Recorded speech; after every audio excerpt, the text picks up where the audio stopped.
Water weaponisation start करना शुरू कर दी गई, यानी कि पानी को as a tool, as a weapon इस्तेमाल करना शुरू कर दिया। तो क्या इंडिया वाकई इसे हथकंडा बना के इस्तेमाल कर रहा है? क्या लग रहा है आपको? Politics of the world are actually getting very much complex. आपको क्या लगता है, as we all know that Kashmir is the center of attraction for both of parties, Pakistan और इंडिया, ये पानी का मसला कश्मीर से जुड़ने जा रहा है? बदलते वक्त में आपने अपने साथ अपने आप को बदलना है, उसके अडेप्ट कर देना है। जैसे आज मुझे 4 कप चाय नहीं मिली, 2 मिल रही है, तो मैंने अपने आप को ऐसा करना है कि मैं 2 में ही गुजारा कर लूं।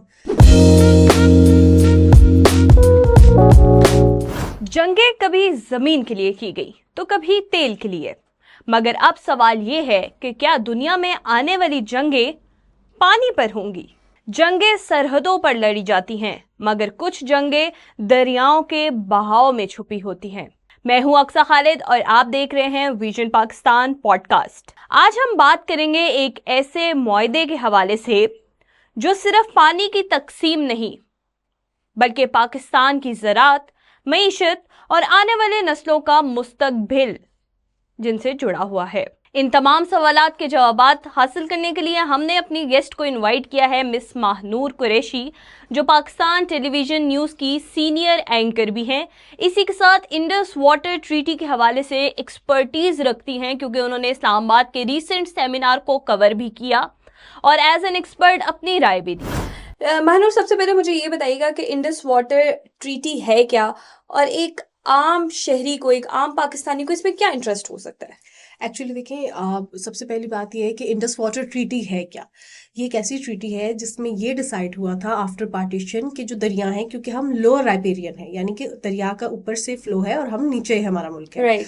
तो हम इसमें डिवीजन करेंगे कि किसके पास कौन से दरिया आएंगे, कौन किस किस दरिया पे डैम बना सकता है, किस किस दरिया का पानी इस्तेमाल कर सकता है।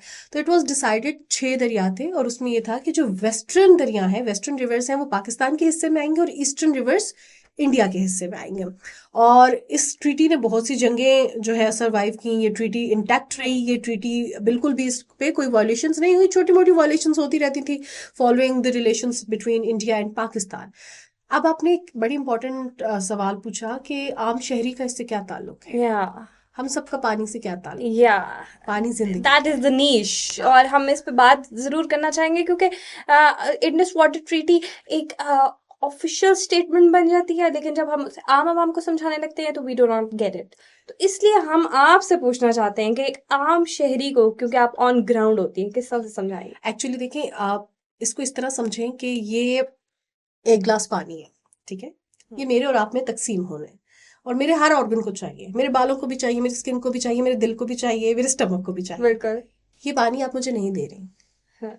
तो मैं इसको अपेरेंटली कह रही हूँ कि इसकी वायलेशन है। ये ग्लास में आधा पानी आपका है, आधा मेरा है, तो मेरा एक एक पोर, मेरी एक एक चीज इससे मुतासर होगी। That is simply Indus water treaty. अब बेसिकली इसमें ऐसा क्या है, देखिए, हम बात करते हैं इंडस वाटर ट्रीटी किस तरह, हम बड़े बड़े नंबर्स की बात करते हैं, इतने मिलियन लोग इससे मुतासर होंगे, इतने मिलियन लोगों का कारोबार मुतासर हो रहा है। हमारी इकोनॉमी का एक बहुत बड़ा पार्ट एग्रीकल्चरल बेस है, यानी कि ज़राअत पे इन्हिसार करता है। अब ज़राअत को क्या चीज़ चाहिए होती है? खाद के साथ सबसे बड़ी चीज़ पानी। पानी वक्त से नहीं मिलेगा तो क्या होगा? आपने देखा होगा, जब पानी का इश्यू होता है, फ्लड्स आते हैं, तो आम इंसान जो सब्जी लेने जाता है उसका भी रेट बढ़ जाता है, क्योंकि पीछे से सप्लाई नहीं आ रही।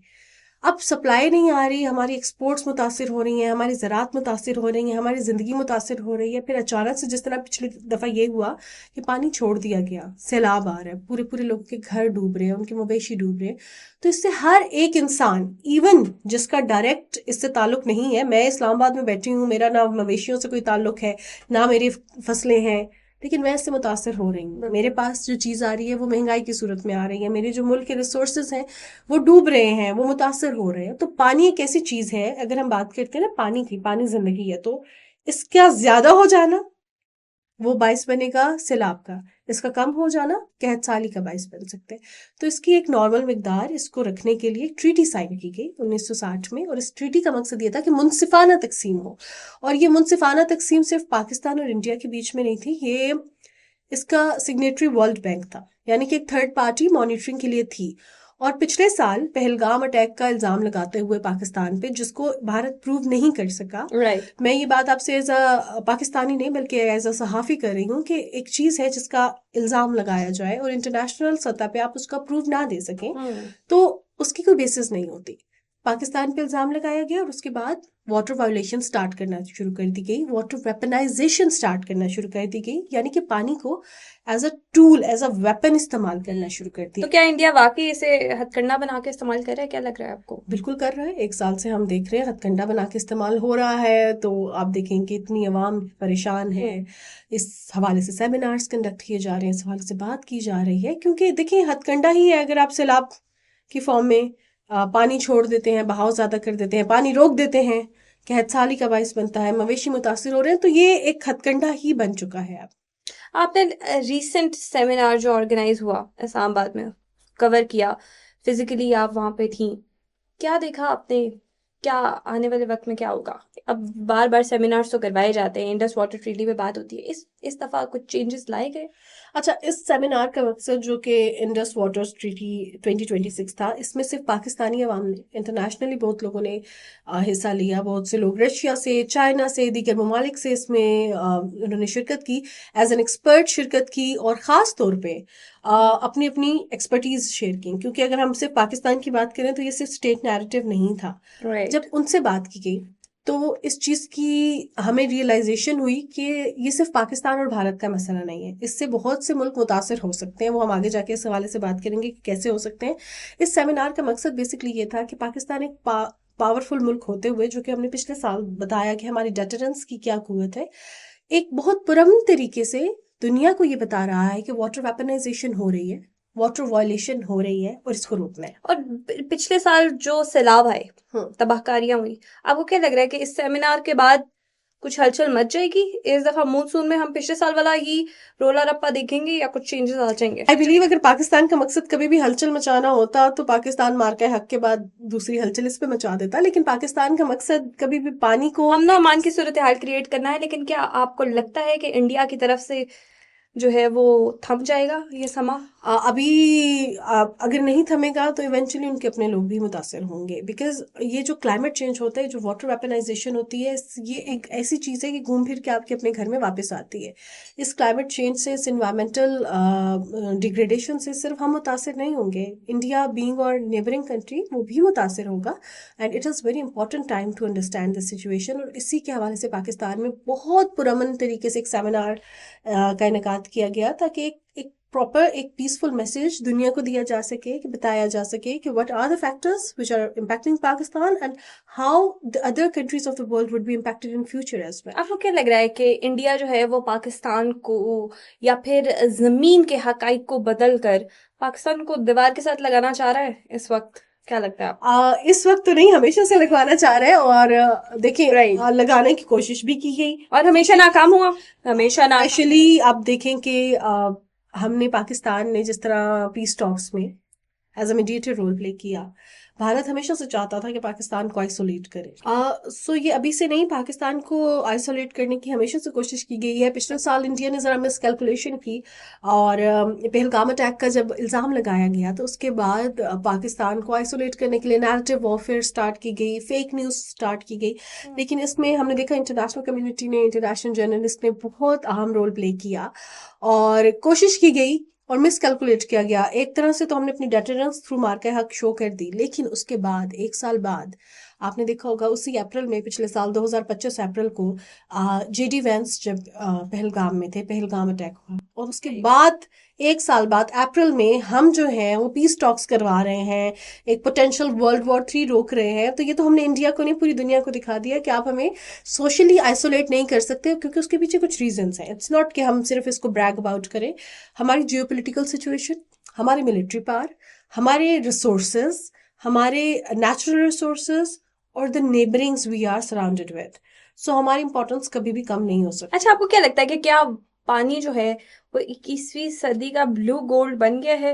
इट इज, और इसको झुटलाया नहीं जा सकता। इसमें दूसरी राय है ही नहीं, क्योंकि it is not about Pakistan and India, it is about many other country.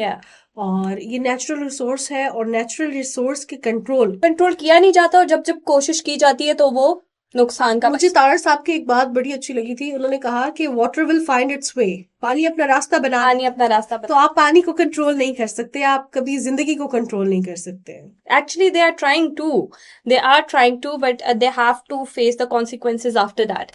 तो आपको क्या लगता है कि इंडस वाटर ट्रीटी की जो तब्दीली के नोटिसेस हम लोग सुन रहे हैं, क्या कोई ऐसा नोटिस हुआ है या फिर क्या सफारतकारी में कुछ तब्दीलियां, क्या लग रहा है? देखिए, इंडस वाटर ट्रीटी में कभी भी यूनिलैटरली कोई भी अमेंडमेंट नहीं हो सकती। Right, If both parties are not agreeing to something in front of the signatory party, तो बाय लॉ उसमें कभी भी कोई तब्दीली नहीं आ सकती। बाय coercion अगर उसको करने की कोशिश की जाएगी तो obviously the other party would retaliate, that Pakistan is doing right now, but we are not retaliating in a way that we are just trying कि हम अपना पीसफुल मैसेज लोगों तक पहुंचाएं। अभी तक हमने इस चीज को हथियार के तौर पे या किसी भी हथियार को इसको कंट्रोल करने के लिए इस्तेमाल नहीं, हमने अपने असल हथियारों को हमेशा हथियारों के तौर पर इस्तेमाल किया है, वो भी जब जरूरत पड़ी है।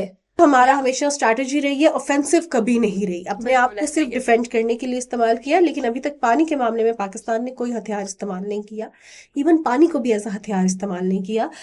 ये एक बड़ी पॉजिटिव चीज है क्योंकि हम इसकी कॉन्सिक्वेंसेस समझते हैं। हम इस चीज को समझते हैं कि इससे सिर्फ हम मुतासिर, अगर हम बात करें, just don't talk about the states, talk about the people. इंसान मुतासिर हो रहा है और हम नहीं चाहते कि किसी भी जगह पे इंसान मुतासिर हो। नेचुरल रिसोर्सेज को कंट्रोल किया जाए, उसकी आमदनी को कंट्रोल किया क्योंकि जाए। हमारी जो जंग है, या बेसिकली तो हमारी जंग ही नहीं है, हम लोग मुसलमान हिंदू करके नहीं सोचते, बल्कि हम इंसानियत का तकाजा लेकर चलते हैं। मुझे ये भी बताइएगा कि क्या भारत पानी को एज अ साइकोलॉजिकल वॉरफेयर बनाना चाहता है? देखिए, जब बात आती है ना उन चीजों की जिन पे आपकी इकोनॉमी बेस कर रही है, तो वो एक फिजिकल वॉरफेयर भी होता है, वो साइकोलॉजिकल वॉरफेयर भी होता है, वो इकोनॉमिक वॉरफेयर भी होता है। तो it is a type of warfare जिसका आप, जो फार्मर है, स्मॉल स्केल फार्मर है, जो किसी डायरेक्ट इम्पैक्ट हो रहा है, वो तो साइकोलॉजिकली भी इम्पैक्ट कर रहा है ना, उसको तो ये भी मसला है, कल को सैलाब आ गया, मेरी फसल खड़ी है, क्या होगा? साइकोलॉजिकली भी वो मुतासिर हो रहा है। मैं as a person sitting here far away from the crops and fields ये सोच रही हूँ कि कल को अगर ये इशू हो गया, दोबारा सैलाब आ गया तो क्या होगा, हमारा पानी रोक दिया गया तो क्या होगा? Are you like accepting the fact कि कल को हम ये महंगाई, इन्फ्लेशन बर्दाश्त कर सकेंगे? और ये सिर्फ हमारे लिए नहीं है, यहाँ पे भारत में बैठा हुआ शहरी भी सोच रहा होगा कि अगर हमारे मुल्क ने, हमारी हुकूमत ने फिर ही जारहाना पॉलिसीज अपनी अपनाई तो हम भी क्लाइमेट चेंज से मुतासिर होंगे, हमारे बच्चे भी इस एनवायरनमेंट में, इस जगह पे सरवाइव नहीं कर सकेंगे। जिस तरह हमने देखा कि हम जब उसकी स्मोक की बात करते हैं तो हमने इनिशियली बहुत कंट्रोल कर लिया, लेकिन अगर आप कंट्रीब्यूट कर रहे हो तो आप भी तो मुतासिर हो रहे हैं, आपके लोग भी तो मुतासिर हो रहे हैं। तो ये साइकोलॉजिकल वॉरफेयर उनके लोगों पे भी है, हमारे लिए नहीं है, बल्कि उनके लोगों पे भी है कि अगर हमारी हुकूमत ने बजाय हमारे लिए और आपको लगता है कि कभी वो एडमिट करते हैं? मुझे नहीं लगता, क्योंकि जब भी हम न्यूज खोलते हैं इंडिया की, हो कुछ रहा होता है, आपको पता है कि लाहौर में ये हो गया और वहां वो हो गया और पता नहीं दरियाओं में ये हो गया, समंदर में ये हो गया। पहले तो लाहौर में समंदर दरिया पता नहीं आए कहाँ से, लेकिन उसके बावजूद भी एक नेगेटिविटी क्यों होती है वहां चोर से? कभी कहता है कि मैंने चोरी की है। हाँ, सो दैट्स द पॉइंट। और बात यह है कि कभी एडमिट नहीं किया जाता, लेकिन अवाम कर रही है उनकी। आप सोशल मीडिया देखें कि भारत की अवाम, अब सिर्फ सबसे बड़ी बात, कॉकरोच जनता पार्टी क्यों बाहर निकली है, क्यों जेनजी लेड वहां पे मूवमेंट्स आना शुरू हो गई हैं भारत में कि हमारे रिसोर्सेज हमारे ऊपर लगाओ। जब एक हुकूमत किसी भी मुल्क की, इसको आप ऐसे समझें कि वो हुकूमत किसी भी मुल्क की हो सकती है, अपने तमाम तर रिसोर्सेज दूसरे ममालिक को डिस्टर्ब करने में लगाए और अपने लोगों के लिए जॉब अपॉर्चुनिटीज, अपने लोगों के लिए बेसिक हेल्थ फैसिलिटीज, अपने लोगों के लिए बेसिक वॉशरूम जो उनकी एक नीड है वो ना बनाए, उनको वो रिसोर्सेज ना फराहम किए जाए, तो अवाम अपनी हुकूमत के अगेंस्ट निकलती है। अब हमने देखा कि हम अगर इंडिया की बात करें जिसमें cockroach Janata party is taking the front stage और वो बाहर आ रही है, और एक्चुअली ये है क्या? कॉकरोच जनता पार्टी यंगस्टर्स की एक ऐसी मूवमेंट है जिसको पहले ऐसे समझा गया कि जस्ट सोशल मीडिया की मूवमेंट है, और उस मूवमेंट को कंसीडर सीरियसली नहीं किया गया, कॉकरोच समझा गया, और उसको कहा गया, चीफ जस्टिस ने उसको कहा कि they are just parasites and cockroach. लेकिन वो यूथ थी और उसने उस टर्म को लिया और उस टर्म ने कहा, वही 21वीं सदी की यूथ, और वो बाहर निकली, अपनी हुकूमत के अगेंस्ट बाहर निकली। कि आपके जो एग्जामिनेशंस हो रहे हैं इसमें फ्लॉड सिस्टम है, हमारा सिस्टम, हमारी गवर्नेंस में का फ्लॉड सिस्टम है। तो दैट शोज कि अवाम मान रही है, क्योंकि अवाम को पता है कि वो मुतासर हो रही है, और सिर्फ पाकिस्तान नहीं मुतासर होगा, इंडिया भी इससे मुतासर हो रहा है। तो क्या माहौलियात के नाम पर ये लोग अब जंग लड़ने के लिए तैयार हो रहे हैं? आपको क्या लगता है? क्योंकि जो ओरिजिनल वेपनाइजेशन है उसमें तो ये हर बार हार जाते हैं और घुटने टेकने पड़ते हैं और मुंह की खानी पड़ती है। तो क्या अब ये पानी को इस्तेमाल करना चाह रहे हैं? देखिए अक्सा, ये जो करंट सिचुएशन है ना, that is the time of 5th generation of warfare, जिसको हाइब्रिड वॉरफेयर भी कहते हैं। इसमें कोई भी मुल्क बाकायदा तौर पे दूसरे मुल्क में जाके अपनी फौजें भेज के जंग नहीं करता। इसमें प्रॉक्सीज होती हैं, जो कि हमने देखा इंडिया कर रहा है बलूचिस्तान में, वो भी करके देख लिया। इसमें नैरेटिव बिल्डिंग होती है, इंफॉर्मेशन वॉरफेयर, साइबर अटैक्स होते हैं, वो हमने देखा, वो भी कर रहे हैं। EU डिसइंफो लैब की एक रिपोर्ट थी जिसमें बताया गया कि इंडिया किस तरह बॉट अकाउंट्स यूज कर रहा है पाकिस्तान के अगेंस्ट नैरेटिव बनाने के लिए। ये पाकिस्तान की रिपोर्ट नहीं थी, हमारा डोजियर नहीं था, ये EU डिसइंफो लैब की थी।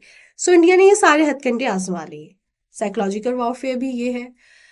अब जो है water, that is the only option they are left with, and now they are utilising it, but they are not understanding कि कितना उनके अपने लोगों को भी affect. Are they aware that this is the last option and after this they are not going to have any other option? देखिए ऐसा नहीं है कि they are not having any other option, because the way warfares are unfolding there are lot of other options to.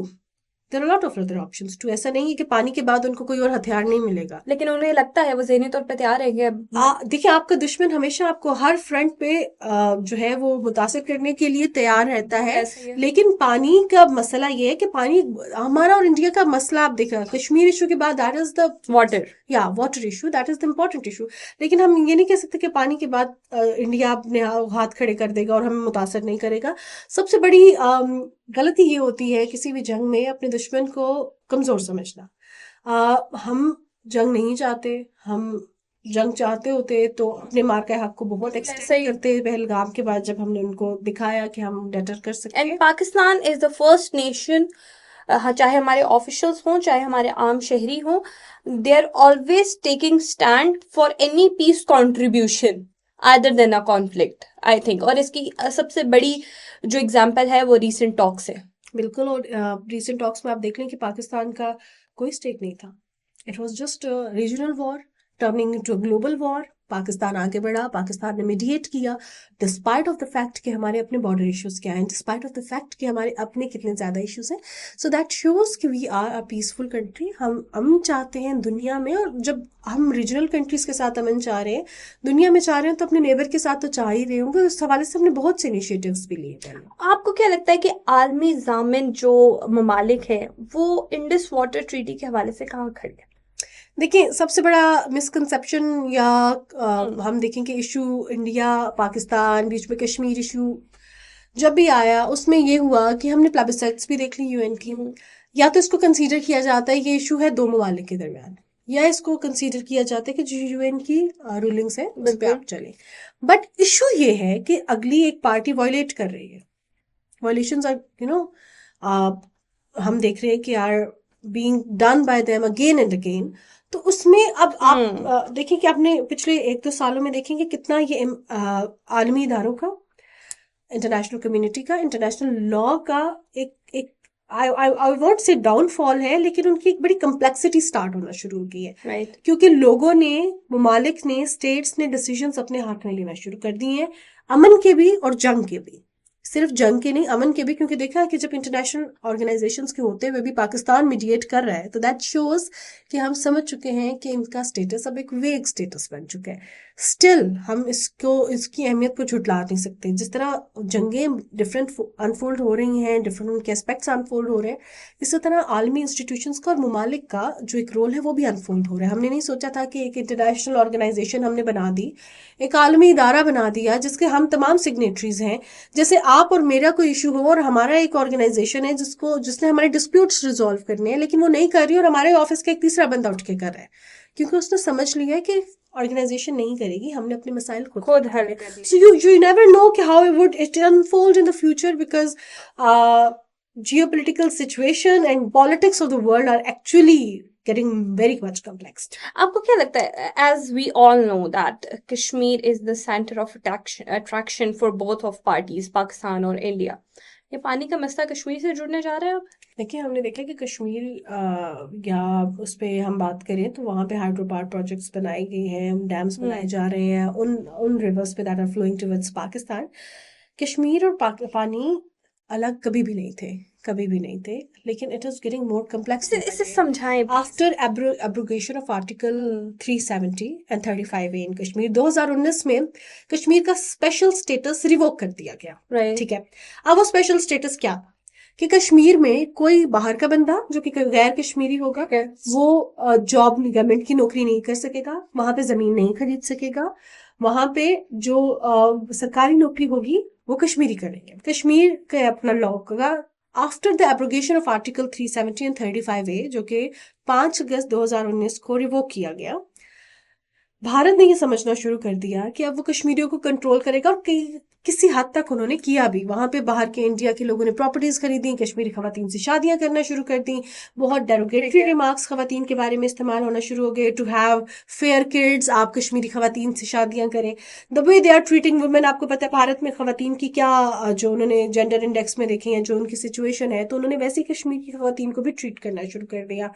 बाकी आप देखें कि अगर कश्मीर के हवाले से बात करें, Indian illegally occupied Jammu and Kashmir, तो उसमें तो हमेशा rape as a weapon of war इस्तेमाल हुआ है। खवातीन के अगेंस्ट हमेशा इसी तरह की चीजें हमने देखी, बच्चों के अगेंस्ट देखी, बुरहान वानी का आप देख लें, but obviously it is linked to water as well, तो उसको हम कभी झुटला नहीं सकते। अच्छा, हुआ ये कि जब भारत ने कंट्रोल करना शुरू कर दिया कश्मीर को, तो उसके बाद एक तरह से उनकी हेजिटेशन इस चीज में कम होना शुरू हुई कि will control the resources through Kashmir and through other rivers that are flowing towards Punjab and will control that, और टुवर्ड्स सिंध और towards the other areas of Pakistan, कि हम पाकिस्तान को कंट्रोल करेंगे। क्योंकि एक स्टेप उन्होंने वॉयलेशन का ले लिया था and that was the biggest step in the recent history. वो एक बहुत बड़ा स्टेप था, वो एक सानेहा था, मैं उसको एक सानेहा कहूंगी, क्योंकि उसके बाद 2G तक जिन इलाकों में इंटरनेट था वो रिस्ट्रिक्ट हो गया, वहां का सहाफी जो था वो अपडेट नहीं कर सकता था दुनिया में क्या हो रहा है, वहां पे जो जुल्म और ज्यादतियां हो रही थी वो दुनिया को नहीं बताई जा रही थी, जो यूथ का हाल था नहीं बताया जा रहा था। आप वहां पे कोई भी कॉन्फ्रेंस इंटरनेशनल कराएं just to show the beauty and just to show the peaceful image, but it is not a peaceful image.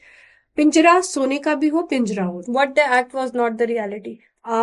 Actually, it is very common in India. Actually, जो उनकी मूवीज में, जो उनकी ड्रामा में exactly दिखाया जाता है, that is not the reality. आप देखें कि किस तरह नैरेटिव बिल्ड किया जाता है। आप जस्ट अनफोल्ड दिस एस्पेक्ट कि भारत में जो एंटी पाकिस्तान मूवी बनती है बॉक्स ऑफिस में, उसका सबसे ज्यादा बिजनेस क्यों होता है। Just try to understand this thing, just try to understand this thing कि उनके लीडिंग एक्टर्स के अंडरवर्ल्ड के साथ क्या रिलेशंस होते हैं, how they are being funded by the underworld to propagate against Pakistan. तो ये एक बहुत कॉम्प्लेक्स सिचुएशन। आपको क्या लग रहा है कि क्या पानी जनूबी एशिया का अगला आने वाला महाज है? मुझे लगता है ये प्रेजेंट महाज है, क्योंकि देखिए वाटर वायलेशन, वाटर मैनेजमेंट, ये सबसे बड़ा इशू है। सिर्फ it is not the water violation, it is about the management as well. और ये सिर्फ हुकूमतों के दरमियान, ममालिक के दरमियान, और क्लाइमेट चेंज जो इस वक्त उसमें हम देखें क्लाइमेट चेंज का तो ये एक पार्ट एंड पार्सल है ना, लेकिन आप देखेंगे उसमें जिस तरह मैंने वाटर मैनेजमेंट की बात की, ये हम सबका मसला है। राइट कितने लोग हम में से रेन वाटर हार्वेस्टिंग कर रहे हैं? मैंने अपने इर्द गिर्द अपने सर्कल में शायद इट इज लेस देन 1%, कि जो अभी प्री मानसून की बारिशें स्टार्ट हो जाएंगी, अभी मानसून की बारिशें होंगी, सैलाब आ रहे होंगे, कितने लोग उस पानी को सेव कर रहे हैं? कितने पैसे लगते हैं? सिर्फ 5-6 हजार। आपके घर में एक सिंपल सा एक फैक्ट है, उस चीज को भी आप छोड़ दें, प्रॉपर जमीन में वो पानी ना डालें, आपके छत पे जो पानी आ रहा है और आपके एक पाइप नीचे लगा होता है, उस पर एक फिल्टर लगाए, वो पानी आप स्टोर करें, वो आपके पौधों को पानी मिले, वो आपकी रोजमर्रा की चीजों का नहीं होगा, लेकिन वो आपके घर की सफाई का, आपके बाहर की सफाई का साफ पानी है। कौन कर, और उस पानी को हम स्टोर नहीं कर सकते या नहीं कर पाते, या हम उसकी हमारी सुस्ती, या हम जमीन में वापस पानी क्यों नहीं भेज रहे, हम क्यों डिग इन नहीं कर रहे, रेन वाटर हार्वेस्टिंग क्यों नहीं कर रहे? आपने हर दूसरे बंदे से ये सुना होगा, it is very common in Islamabad and other areas of Pakistan. Boring कराई थी लेकिन अभी तक पानी नहीं आया। हाँ, सो हम क्या करें? क्या हम वो जमीन को पानी वापस दे रहे हैं? हमारे पास तो आ रहा है, वो सैलाब की सूरत इख्तियार कर रहे हैं, लेकिन उसको हम नहीं करें। और ये मेरी जिम्मेदारी है, ये आपकी जिम्मेदारी है, हर बंदे की जिम्मेदारी है। हुकूमत क्या सबके घर में जाके ये काम करे, ऐसे नहीं होता ना। The way we are using water, water management नहीं है, वाटर रिस्टोरेशन नहीं है। फिर अगर ये हुकूमती सतह पे बात करें तो डैम्स के हवाले से हमें डैम्स की बहुत ज़्यादा ज़रूरत है तो सेव वाटर, क्योंकि इंडिया की कैपेसिटी पानी जमा करने की हमसे ज़्यादा है। So it is very important कि, और हम देखें वाटर फ्लो ज़्यादा होगा या वाटर हम देखें ड्रॉट की तरफ जाए, तो इसमें सबसे इम्पोर्टेंट हर वाटर मैनेजमेंट है। दो सवाल है यहाँ पर मेरे। अगर पानी को रोका गया उसके क्या असर होंगे? मानसून की बारिशें हुई हद से ज्यादा, 2022 में हमने लानीना की सिचुएशन देखी, दोबारा हम लोग एक्सपेक्ट कर सकते हैं 2025 में भी हमने देखी। और अगर पानी का बहाव ज्यादा हो गया उसके लिए क्या इकदाम है? आम शहरी इफेक्ट तो आम शहरी हो रहा है, किस तरह से इफेक्ट हो? देखिए, आम शहरी भी अफेक्ट हो रहा है और हुकूमत भी हो रही है। रिसोर्सेज हुकूमत के हैं, रिसोर्सेज मुल्क के हैं। अनफॉर्चुनेटली जो हमारा लॉस एंड डैमेज फंड है या जो हमारे प्रोजेक्ट्स हैं that are not sustainable enough, हमारे developmental projects are not sustainable enough, हमारी सोसाइटीज जो बन रही हैं that are not having a sustainable developmental model. तो आप पानी, जैसे आपने कहा, पानी छोड़ दिया जाए सैलाब आएगा, पानी रोक दिया जाए फसलों को पानी नहीं मिलेगा, दैट इज क्वाइट सिंपल। सैलाब आएगा, फसल तबाह है, फसल को पानी नहीं मिलेगा, फसल तबाह है। एट द एंड क्या हो रहा है, मेरी फूड सेफ्टी इफेक्ट हो रही है, मेरी फूड सिक्योरिटी इफेक्ट हो रही है, मेरे पास खाना नहीं है। क्या इकदाम करने चाहिए राइट नाउ, अभी से ही ले लें अगर इनिशिएटिव? जब भी हम इन्वायरमेंटल डिग्रेडेशन की, क्लाइमेट चेंज की या इन सिचुएशन की बात करते हैं, हम कहते हैं अडेप्टेशन है, लेकिन मिटिगेशन भी है। मिटिगेशन एंड अडेप्टेशन ये दोनों साथ साथ चलेगी। अडेप्टेशन क्या होता है कि बदलते वक्त में आपने अपने साथ अपने आप को बदलना है, उसके अडेप्ट कर देना है। जैसे आज मुझे 4 कप चाय नहीं मिली, 2 मिल रही है, तो मैंने अपने आप को ऐसा करना है कि मैं 2 में ही गुजारा कर लूँ। लेकिन इसकी मिटिगेशन भी है कि मैंने क्या करना है कि ऐसा ना हो कि अब ये 2 भी ना मिले, इसको भी सिक्योर करना है, वो 2 से 1 पे नहीं जानी चाहिए। उसके लिए आपको डैम्स बनाने हैं, उसके लिए आपको ऐसे प्रोजेक्ट्स बनाने हैं जहाँ पे छोटे छोटे बड़े, आप थर की मिसाल देखें, थर में छोटे छोटे बेतहाशा डैम्स हैं and it is very important.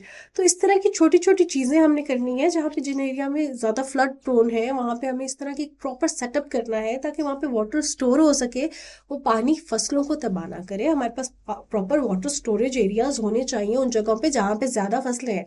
I am not expert in this field but this is a very normal thing जो कि एक पढ़े लिखे जो कि क्लेमैन को भी समझ पता है कि भाई आपने देखा होगा बहुत से लोग जब अपनी जमीनें दिखा रहे होते हैं वो कहते हैं ये हमारा पानी स्टोर होने के थोड़ा सा हमने डैम बनाया है, पानी स्टोर कर रहे हैं, वो उसको पता है कि मैंने स्टोर करना है। तो ये डिस्ट्रिक्ट लेवल पे, ये जो है यूनियन काउंसिल लेवल पे, छोटी छोटी चीजें ये गांव के लेवल पे होनी और जिस पे चाहिए। आप मेरा ख्याल है सेमिनार्स भी मुनक्किद किया जाता है, लोगों को बताया जाता है कि एनवायरमेंटल चेंजेस आ रही है तो उसको साथ हमने कैसे एक्चुअली लड़ना बताया उन है। लोगों को जा रहा है जिनकी ना जमीनें हैं ना उनको पता है, और उनको शहरों में बैठे हैं उन्हें कुछ नहीं पता है इस बारे में।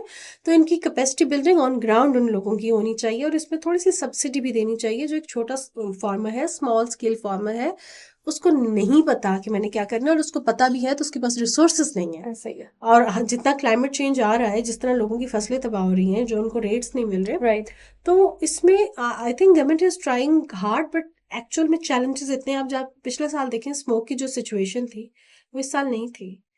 एक्चुअली काम हो रहा है लेकिन one step at a time पे हम काम करें। आप ये चीज समझें कि आंधी पूरे घर में आ रही है और हम एक एक खिड़की बंद कर रहे हैं।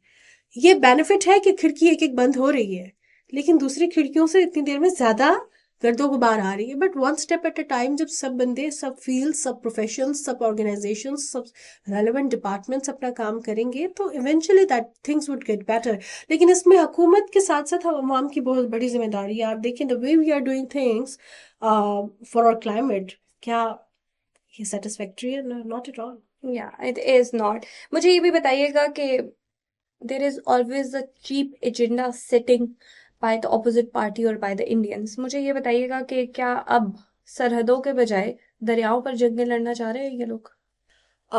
मैं आखिर में as a Pakistani, as a सहाफ़ी, एज अ ह्यूमन बीइंग यही कहूँगी कि इंडिया को चाहिए कि अपनी स्ट्रैटेजीज, अपनी एनर्जीज, अपने रिसोर्सेज अपने लोगों की बेहतरी पे लगाए, rather than making things worst for the neighbouring countries, rather than investing for the proxies. क्योंकि भारत को बहुत ज़रूरत है समझने की यूरोपियन नेबर से कि पड़ोसियों को कैसे रहना होता है, और ये बहुत ज़रूरी है। ये इस वक्त की दौर जदीद की बहुत बड़ी ज़रूरत है जो कि भारत को समझनी पड़ेगी। अदरवाइज़ उनका सर्वाइवल सिर्फ पाकिस्तान के साथ नहीं, उसकी दीगर जो नेबरिंग कंट्रीज़ हैं उसके साथ भी ख़राब हो सकता है।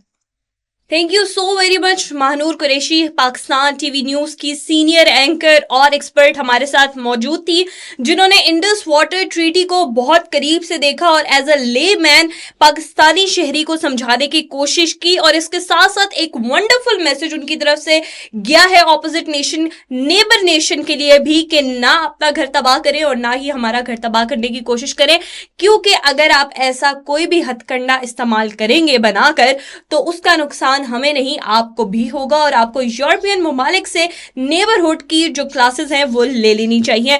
इसके साथ साथ ये भी मैं आप लोगों को बताती चलूं कि पानी जो है वो एक कुदरती वसीला नहीं है सिर्फ, इसके साथ साथ हमारी मैशत, हमारा मुस्तकबिल और हमारी यूथ भी जुड़ी हुई है और हमारे ज़रात भी जुड़े हुए हैं। तो अगर नुकसान हमें होगा तो नुकसान हमारे नेबर्स को भी होगा। तो इस वक्त हिंदू मुस्लिम एजेंडा को छोड़कर अगर आप इंसानियत के एजेंडे को अपना लें तो हम सब के लिए बहुत बेहतरी होगी इसमें, और इंडस वाटर ट्रीटी का जो वाकई एक ट्रीटी साइन की गई थी उसका एक जो बेसिक कॉन्सेप्ट है वो भी तमाम लोगों के लिए बेनिफिशियल होगा।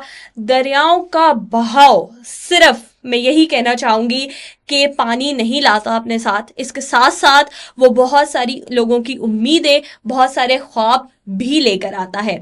तो अब सवाल हमारा लास्ट में ये है कि क्या आने वाली जंगें यानी कि 21वीं सदी की जंग सरहदों के बजाय दरियाओं में लड़ी जाएंगी? होना तो ऐसा नहीं चाहिए, but let's see, we can not predict the future but we can hope for the best. Thank you very much for today's podcast, thank you very much Mahnoor for joining us. इंशाल्लाह एक नए पॉडकास्ट के साथ मुलाकात होगी। अल्लाह हाफिज।